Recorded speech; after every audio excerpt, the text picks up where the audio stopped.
Good afternoon. This moderation is special for me. It's quite special to me.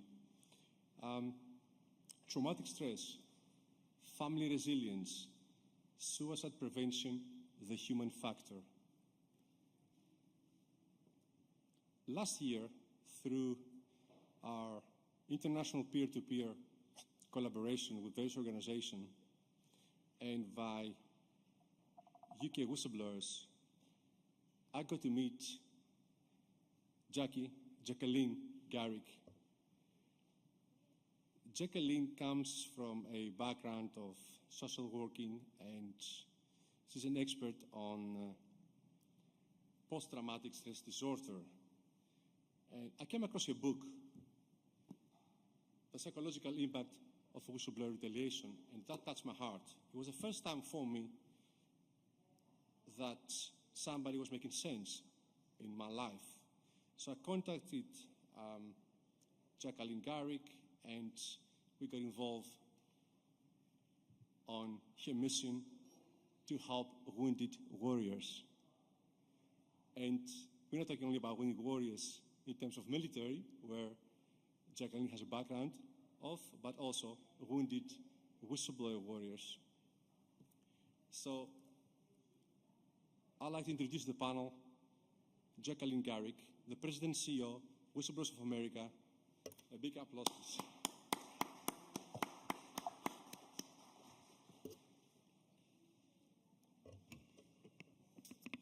Well, thank you.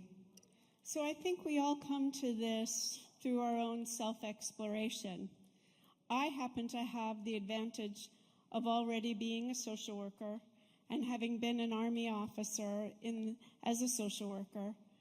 I already had this sense of what is retaliation, what is trauma, what is stress. I had been working with Vietnam combat vets for decades. I understood the symptomatology that comes along with witnessing or experiencing serious injury.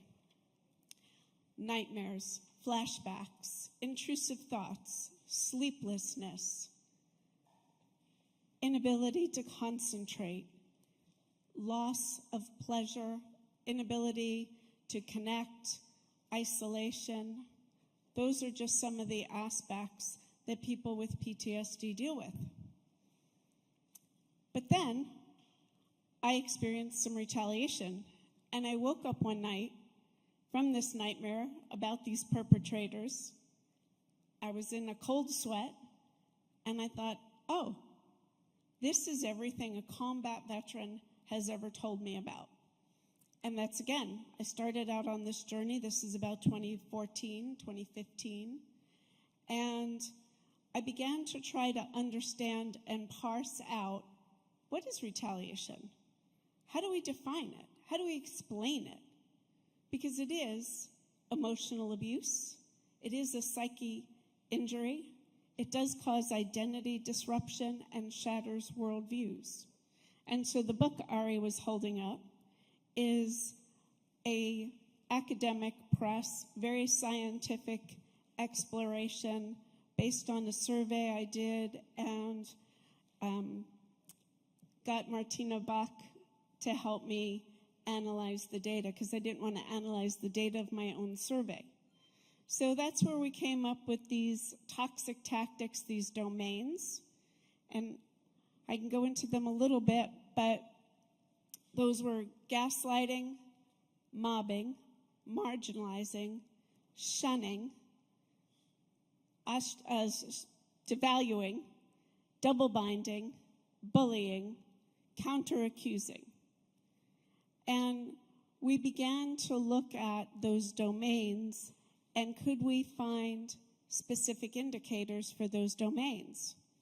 And let's say we take gaslighting.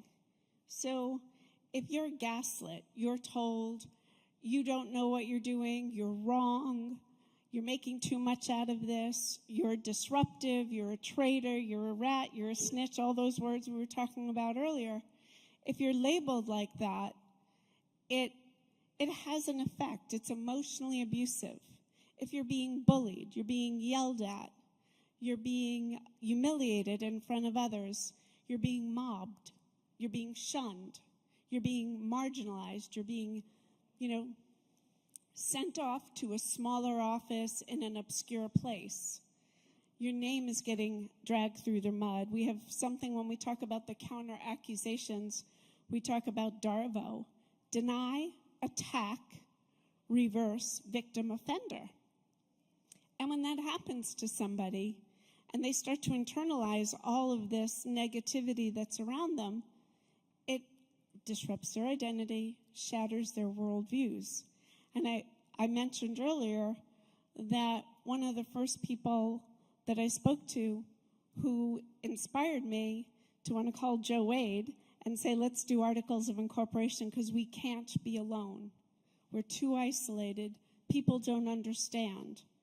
And one of the things that combat vets taught me is you feel less crazy when everybody else around you is experiencing that same normal response to abnormal circumstances. And whistleblowing retaliation is abnormal. So remember earlier I mentioned Cassandra, the Greek story, and Wonder Woman, the American comic book. And the difference is that Cassandra, the whistleblower, suffers. She never gets to be believed, and that suffering causes her pain. Wonder Woman has her lasso of truth, and she goes off and she's always victorious. That should be every whistleblower. We shouldn't be left with Cassandra syndrome. We should be able to rise above and have our voices heard and be part of a process.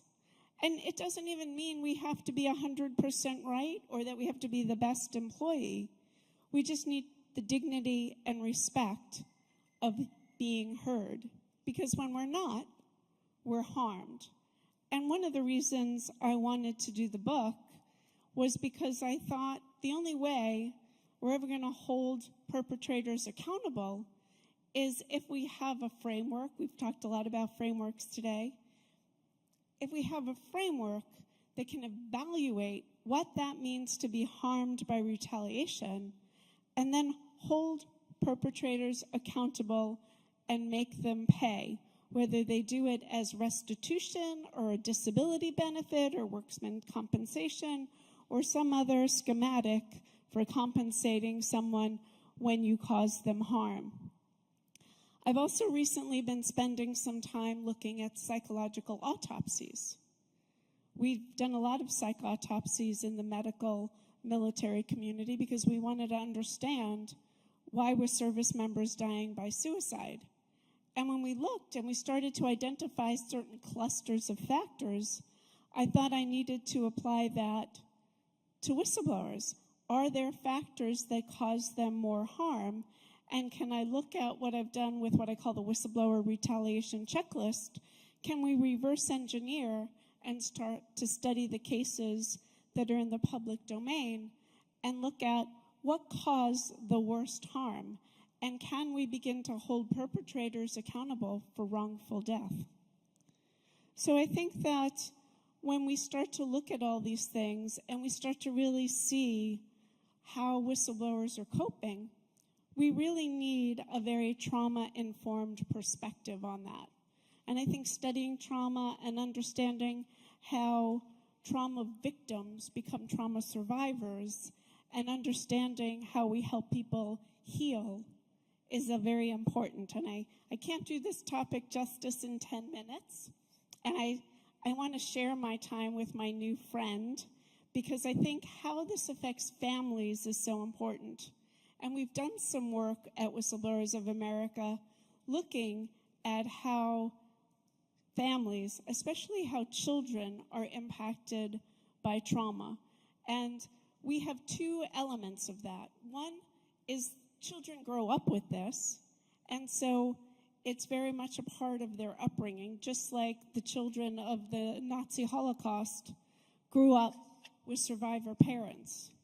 Whistleblowers are surviving parents, and their children are a secondary generation of trauma because they're being exposed either directly or indirectly. Because whistleblowing can happen years before children were even born, but they still are learning the lessons of the world is an unsafe place. So my little friend Vasily, you want to join me? All right, come on. Thanks. My little friend, who's as tall as me. Thank you. The consequences of retaliation are different for every whistleblower and his family, and their family. In my case, I had to change schools every 3 years, losing my friends in the process, and leaving me feeling insecure, in addition to being destabilized due to changing homes often. I was enrolled to school in my mother's maiden name, and I was confused as to why. Thank you for listening. Thanks. Thank you. And I think hearing those words directly from a family member is so important and so powerful. So thank you for sharing that experience of what your childhood has been like and how brave you are and how special you are as a young man. And I hope law school is in your future. Well, thank you, Jackie. I need a moment. That child you just heard speaking about whistleblowers, he's actually my son. I was that whistleblower. I'm proud of you.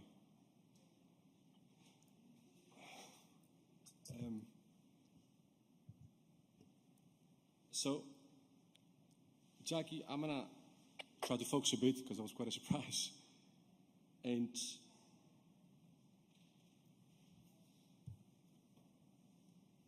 you try to silence a whistleblower by killing his body or killing his mind.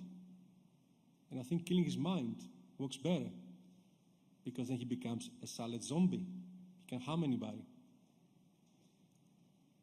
With that in mind, I would like to introduce the second panelist, a person with which I hold a special place in my heart. I consider her to be a mentor. Jane Turner was an American FBI whistleblower, a whistleblower advocate, currently a podcast journalist for Whistleblower News Network. Jane, back to you. Thank you, Ari. Can you hear me okay? Yes, I can. Sorry, I'm just a bit emotional. Thank you, Ari, for the honor of sitting on such a distinguished panel with my fellow whistleblowers, Jackie and Rebekah, and also Samantha, who have had their stories memorialized in Whistleblower Network News, Whistleblower of the Week, which you can find on the web. And I thank you for hosting this conference, which is extremely important. These whistleblowers that you have on this panel have been advocates for making whistleblowers, their lives, easier and worth living.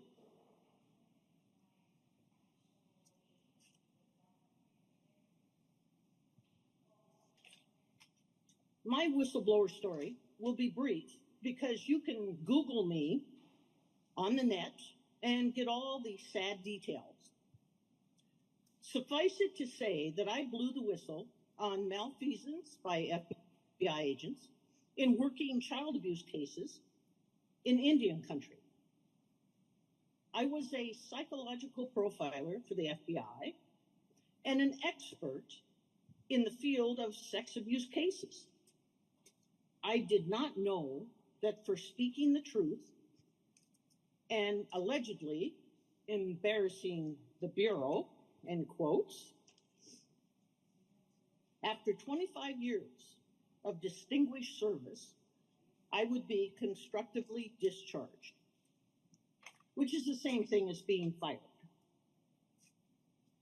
I was kicked out of the tribe I loved, and it was nasty, brutish, and surgically accomplished. There were no organizations to seek help from years ago, and the only other whistleblower I discovered was another FBI whistleblower, as deeply traumatized as I was. I was single back then, in the early 1998 period, with a 5-year-old daughter. I began my 10-year journey into a dark wasteland. My regret from that time was for my child, who had to experience the wasteland with me. But slowly, carrying the burden of post-traumatic stress and fibromyalgia, I recovered. Our bodies are not designed to handle chronic stress. Neuroscientists have a term for the tipping point, the moment when we capitulate to it: altostatic overload. And the result is almost always sickness in one form or another. Whether it's a mood disorder, substance abuse, heart disease, type 2 diabetes, or ulcers. Excessive levels of the stress hormone, cortisol, for extended periods is terrible for the human body. It hurts the immune system in ways that have not even yet been discovered. So how did 10 years in the wilderness lead me to where I am today? I found a way to tell my story in my voice. No one told it for me. It was my voice, my story. I recognized the power of assembling the tribe of whistleblowers to support one another. That is the way out, and that is the way any of us are going to heal, by being able to tell our own story and to find our tribe of whistleblowers who can support us, who can understand us, and who can share the pain. Seeking our voice and seeking justice is critical. All we ever want is justice for the wrong we have suffered. That is why I help whistleblowers tell their story in their own voice on my podcast, Whistleblower of the Week, hosted by Whistleblower Network News. And with their stories, the whistleblowers can learn to heal. And there is a new world coming for whistleblowers as we extend our hands and our hearts around the world. That is going to be our power. I implore you to find your voice, to tell your story, and embrace fellow whistleblowers. That is the road to find justice. Thank you, Aris and Jackie, for helping those on this very difficult journey. It is a life sentence given to a whistleblower. Thank you for all that you are doing for whistleblowers around the world. It will not go unnoticed. Thank you, Jane. It is an honor to have you in a panel in our first conference. I've told many to all my peers and friends and family members that you are one of our mentors, my true mentors, because you have helped me heal.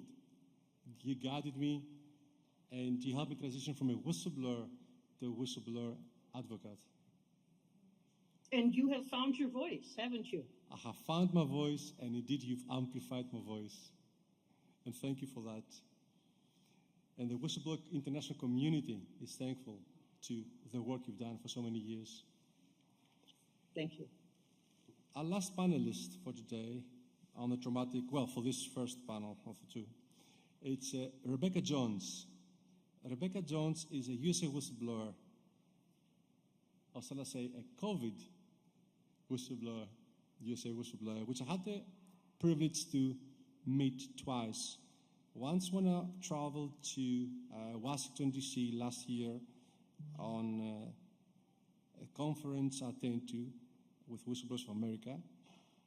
And I had the privilege to listen to her for the first time.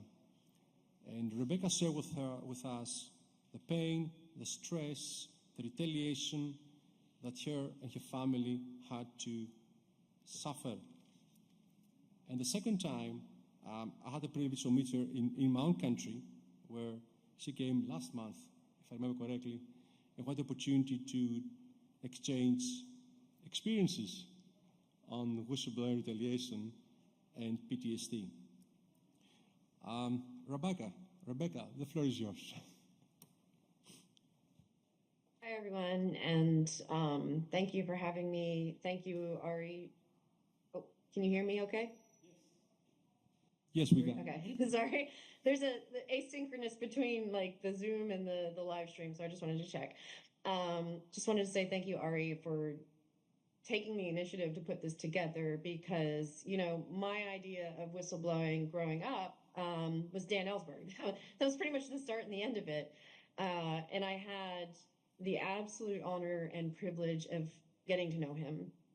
And, you know, we lost Dan last year, and we've lost many others over the years. And it's really impressed upon me the need to foster this, not just whistleblower community here in America, but internationally. Because as your personal experience taught us, Ari, sometimes the only thing you can do to protect yourself is get out.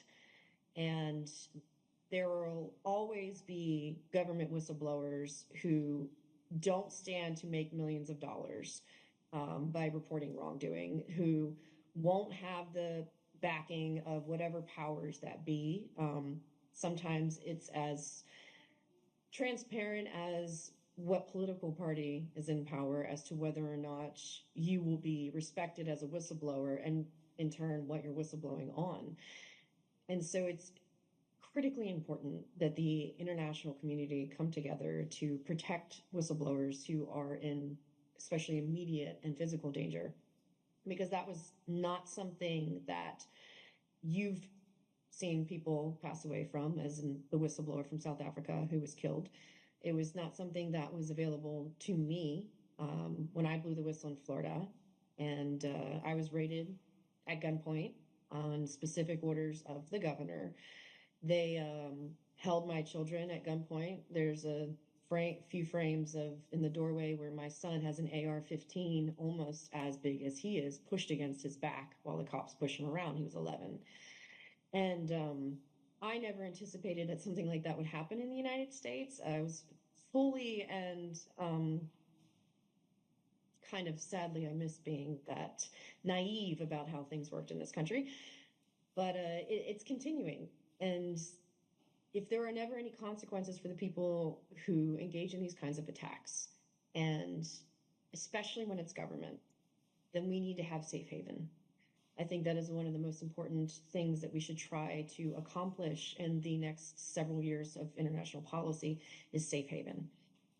Because if I had known at any point that my family was at the risk that they were, I absolutely would have fled. No question about it. And even after they came after me, and 2 years later agreed to dismiss the charge that was supposedly the reason for the armed raid in my house, which apparently was centered around a text message, they arrested my son 1 week after we filed our formal lawsuit for felony threats of terrorism, for posting memes critical of police and sharing rap videos with his friends. Then they redacted the portions of the police report that showed that it was not his account, that it was a group chat, and leaked it to the public. I had to share the full report myself so that the Miami Herald could see that they intentionally redacted the username because it wasn't my son's. And so it was absolutely mortifying to have them show up to your house, investigate your child. And we were completely transparent. Smart girl, I recorded all the police interactions, and they were like, yeah, this doesn't seem like, this is just teenager stuff, and they left. But to have them take your child and put your child in jail, and to know exactly what it is one of the most helpless feelings in the world, of not even being able to keep your young kids safe. That is a kind of fear that never really abates. We take it everywhere we go, that just around the corner, there's something else, something new that they will come up with to try to hurt either me or my family. And that's a terrifying place to live in. And sadly, I am not even close to being the only person in Florida specifically that this has been done to, much less all of the unknown cases all over the country in the international community. I would just like to take a minute to recognize 2 new whistleblowers who are joining our club from Florida. And it seems like a pretty mundane position, but so does, manager of COVID-19 data and surveillance. But they were public records compliance officers in the governor's office. In Florida, we have very transparent laws. They're called sunshine laws, that the public has a right to know how the government is operating, what they're spending their money on. And that has been something that has been heralded in Florida throughout history. But DeSantis, the governor here, sought to disclose those records from the public, and tried to force these 2 officers to reject requests, even though the law required them to, so they filed complaints. And then the state police, on his orders, immediately began investigating them. They issued a 126-page report about these 2 whistleblowers that included attempting to get criminal charges filed against them for completely bogus crimes. They were lucky enough, the prosecutor learned from my experience and declined to charge them, but they really attempted to try to have these people thrown in jail for filing a complaint when they were told to break the law. That is the reality that we live in America. And if they had filed charges, there's nothing anybody at any level of government could have done to stop it. That's the most horrible part of this, is there's no way to stop it. And that is why this community is so important. And because it doesn't just affect the whistleblower, it's their family, it's their income. It's a commitment basically to say, you know what, I realize by coming forward, I might never be able to have the same career ever again. I may be completely broke and even homeless in a few years, especially if you don't have wealthy family or connections or any other type of leverage that you can use. I might suffer immensely even after the cameras are turned off. Once the media moves on, you will continue to suffer.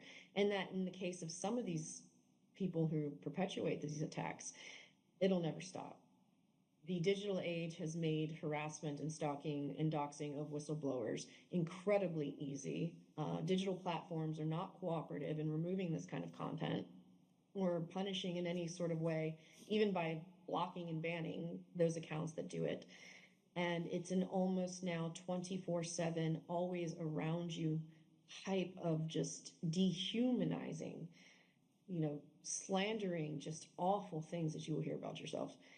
And you can't really ever escape it because it's everywhere. And it's hard to, I imagine as a child, it's hard to watch your parent endure that kind of harassment and abuse. It's hard to be a victim, by proximity, which my children both certainly are. Stress that parents are going through, even if you do your best to try to keep it out of the eyes of your children, has an impact on your family. It can make you physically ill, like Jane said, and it can make you question your own sanity or your belief that there's any good left in the world.